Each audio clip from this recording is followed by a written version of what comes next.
Welcome back to the Hybrid Network, guys. I'm Luke here with a review for the first arc of Green Lanterns, titled Red Dawn. Without further ado, let's go ahead and jump right in. The entirety of this arc of Green Lanterns is surprisingly kind of fun. A lot of people might know that Sam Humphries is sort of an okay writer, so I was going in with a little bit of a mixed ideology about what the book will be, but as it turns out, it's quite a lot of fun. The story mostly picks up with Simon, Baz, and Jessica Cruz becoming the new Earth's Green Lanterns, and Hal kind of puts them with the Justice League so that they can learn how to deal with their, new setting as being Earth's Green Lanterns. I think that's expanded upon in Justice League, but I have not been reading Justice League, so I don't know about that. What I do know is that in this book, it kind of pits Simon, Baz, and Jessica Cruz against the Red Lanterns as they come in to kind of set up this sort of hell tower and this rage seed to bring about a Red Dawn. For those of you that don't know, the Red Lantern numbers had been dwindling lately, and the Red Lantern power battery, I think, was kind of weakening because there's no actual red entity anymore. The entirety of this sort of Red Dawn sort of prophecy was to create a new entity to help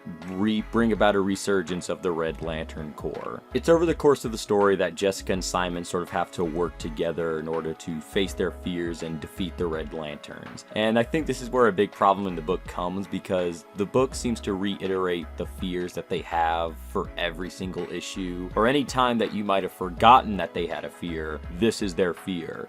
Case in point, Jessica. I can't tell you how many times Jessica decides to pull up her bootstraps and actually do something, only for her to go back in hiding, and the whole thing starts over. I get that realistically it takes a little bit more than one bout of courage for someone to get over themselves, but Jessica does it like 10 times, and it gets really tiring after the 5th. Despite that, however, they kind of pull themselves together and stop Atrocitus, or in quotation marks, stop the Red Lanterns from implanting the Hell Tower. What we really find out is that they have sort of planted a rage seed into the planet that will sort of bloom and grow and create a new Red Dawn as it creates a new red entity for the Red Lantern Corps. That's sort of ominous and might lead into a future event. We don't know. What we do know is that the end of the story sees Jessica and Simon confronting one of the banished Guardians of the Universe. I think his name is Rami. Rami introduces a new ring called the Phantom Ring, and the special thing about it is anyone can pick it up and anyone can use it. So essentially anyone can have Green Lantern or any sort of lantern abilities without needing to be chosen. As it stands, I think Green Lanterns is definitely a fun book. It's a lot more fun than I was expecting it to be. I think my big problem with it though is that it has this habit of reiterating ideas to the point where it makes me wonder why I even care, because characters sort of say that they're going to develop, then the very next issue we're reintroduced to their fears and they go back into hiding and they're not ready to deal with what's coming, and it just gets a little tedious trying to see the story develop but the characters not developing along with it. It just seems odd. But in terms of just a book, it's definitely fun. It's a decent read if you're just looking for something to just kick back and have a good time with. In terms of a score, I'd probably give it a 7 out of 10. It's a fine book for what it's worth, and if you're really looking for something to just enjoy with no real repercussions to a larger universe, I'd say just go ahead and read Green Lanterns. It's a nice, fun read. There might be some minor annoyances, but I think they can be looked past. Thanks for listening, guys.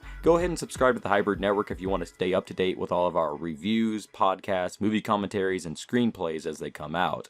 Thanks for listening, and have a good one.